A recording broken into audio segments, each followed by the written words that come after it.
जरा आंखें बंद कीजिए। कल्पना कीजिए कि एक दिन ये पूरा ब्रह्मांड समाप्त हो जाए। कोई तारे नहीं, कोई ग्रह नहीं, कोई समय नहीं, कोई आकाश नहीं, बस शून्य। हम में से ज्यादातर लोग ये मानकर बड़े हुए हैं कि एक दिन सब कुछ खत्म हो जाएगा, कि ब्रह्मांड एक आखिरी बिंदु की ओर बढ़ रहा है, एक महाविनाश, एक अंतिम दिन, एक अंत। लेकिन अब एक सवाल सोचिए। अगर हिंदू शास्त्रों ने कभी यह माना ही नहीं कि ब्रह्मांड का अंत होगा। आज हम यही समझने की कोशिश करेंगे कि वेद, उपनिषद और बाद में आने वाली कल्कि की कल्पना वास्तव में क्या कहती है, और यह भी कि लोग अक्सर इन सबको आपस में क्यों मिला देते हैं। सबसे पहले आइए सबसे पुराने स्रोत से शुरू करें।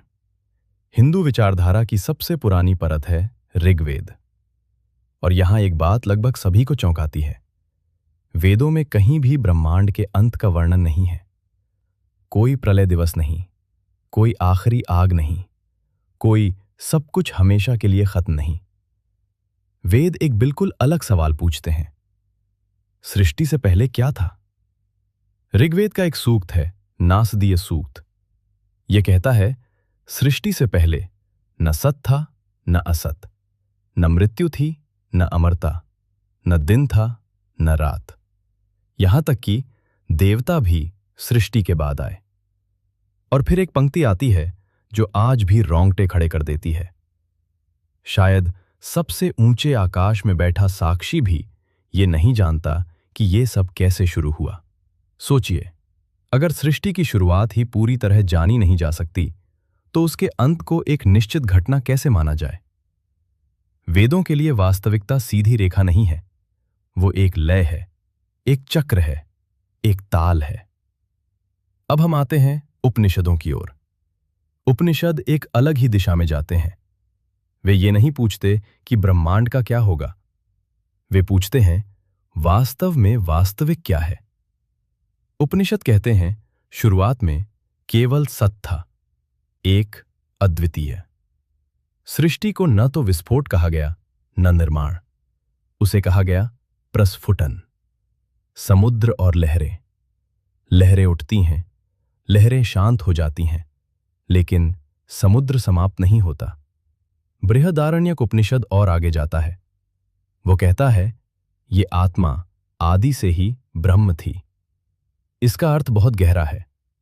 ब्रह्मांड ब्रह्म से अलग नहीं है, वो उसी में प्रकट हुआ है। तो जब रूप मिटते हैं तो कुछ वास्तविक नष्ट नहीं होता, केवल नाम और रूप विलीन होते हैं। अब अंत के सबसे करीब जो बात आती है वो मुंडक उपनिषद में है। वो कहता है, जैसे अग्नि से चिंगारियां निकलती हैं और फिर उसी अग्नि में विलीन हो जाती हैं, वैसे ही सभी प्राणी ब्रह्म से निकलते हैं और ब्रह्म में लौट जाते हैं।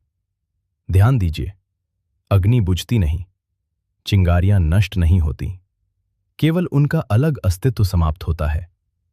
ये विनाश नहीं है, ये लय है। इसलिए प्रारंभिक हिंदू दर्शन में ब्रह्मांड का अंत नहीं होता, वह विश्राम करता है। अब यहां एक सवाल उठता है, तो फिर कल्कि कौन है? यहीं से भ्रम शुरू होता है। कल्कि न वेदों में है न उपनिषदों में।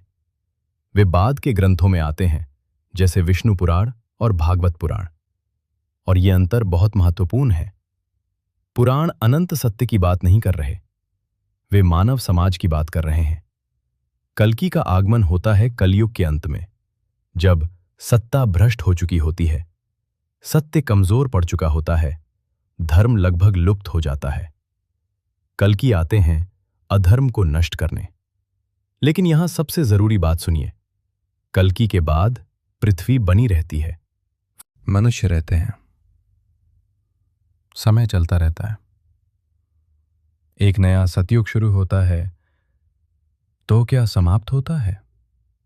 ब्रह्मांड नहीं, अधर्म। लोगों को ऐसा क्यों लगता है कि ये दुनिया का अंत है? क्योंकि जो लोग कलयुग के भीतर जी रहे होते हैं, उनके लिए सब कुछ टूटता हुआ दिखता है।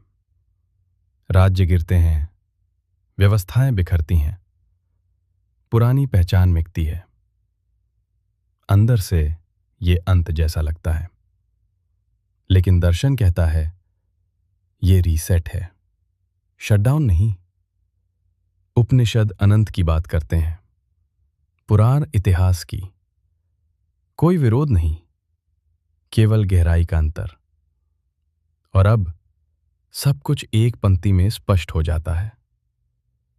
अंत समय का गुण है और समय अंतिम सत्य नहीं है। इसलिए हिंदू दृष्टि में ब्रह्मांड का अंत नहीं होता, लेकिन अंधकार का होता है, अधर्म का होता है। तो शायद असली सवाल ये नहीं है ब्रह्मांड कब खत्म होगा। शायद असली सवाल ये है, जब युग बदलते हैं, रूप मिटते हैं, समय विश्राम करता है, तब कौन शेष रहता है। उपनिषद बहुत शांति से उत्तर देते हैं।